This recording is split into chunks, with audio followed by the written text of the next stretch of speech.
அண்மை செய்தி ஜனவரி 2025 முதல் சென்னை புறநகர் மின்சார ரயில் சேவையில் மாற்றம் செய்யப்படும் என அறிவிப்பு வெளியாகி இருக்கிறது. அதனை அண்மை செய்தியாக பார்க்கிறோம். அதன்படி ஜனவரி 2ஆம் தேதி முதல் மாற்றப்பட்ட புதிய அட்டவணைப்படி மின்சார ரயில்கள் இயங்கும் என தெற்கு ரயில்வே தரப்பில் அறிவிப்பு வெளியிடப்பட்டிருக்கிறது. சென்னை கடற்கரை செங்கல்பட்டு, சென்னை கடற்கரை கும்மிடிப்பூண்டி, சென்னை கடற்கரை வேளச்சேரி என மாற்றம் செய்யப்பட்டிருக்கிறது. சென்னை சென்ட்ரல், திருவள்ளூர் ஆகிய பிரதான மின்சார ரயில் சேவைகள் அனைத்தும் மாற்றம் செய்யப்பட்டுள்ளதாக அண்மை தகவல் வெளியாகி இருக்கிறது. விவரங்களை செய்தியாளர் செலினா வழங்க கேட்கலாம். செலினா, தெற்கு ரயில்வே என்ன அறிவிப்பு வெளியிட்டிருக்கிறது? எந்தெந்த ரயில் சேவையில் மாற்றம் செய்யப்பட்டிருக்கு? சென்னையில் இயங்கும் அனைத்து புறநகர் ரயில் நிலையமும் நேரம் மாற்றுவதாக தெற்கு ரயில்வே துறை சார்பாக அறிவிப்பு என்பது வெளியிடப்பட்டிருக்கிறது. ஜனவரி முதல் சென்னை புறநகர் ரயில் சேவை என்பது மாற்றம் செய்வதாக தெரிவித்திருக்கிறார்கள்.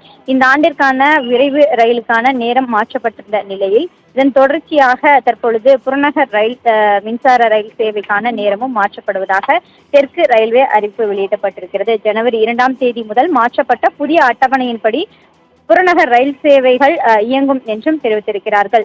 குறிப்பாக சென்னை கடற்கரை செங்கல்பட்டு, சென்னை கடற்கரை கும்மிடிப்பூண்டி, சென்னை கடற்கரையிலிருந்து வேளச்சேரி செல்லக்கூடிய ரயில்கள், அதே போல சென்னை சென்ட்ரலிலிருந்து திருவள்ளூர் ஆகிய பிரதான மின்சார ரயில் சேவைகள் அனைத்தும் நேரம் மாற்றப்படுவதாகவும் இது தொடர்பாக புதிய நேர அட்டவணை என்பது தெற்கு ரயில்வே துறை சார்பாகவும் வெளியிடப்பட்டிருக்கிறது. இந்த 5 முனையங்கள் வழியாக செல்லக்கூடிய அனைத்து ரயில்களுக்கான இந்த புறநகர் ரயில் சேவைகளும் நேரம் மாற்றப்படுவதாக தற்போது தெரிவித்திருக்கிறது. புதிய அட்டவணைப்படியான ஜனவரி 2ஆம் தேதி முதல் மாற்றப்பட்ட அட்டவணைப்படியாக ரயில் சேவை தொடங்கும் என்று தெரிவித்திருக்கிறார்கள்.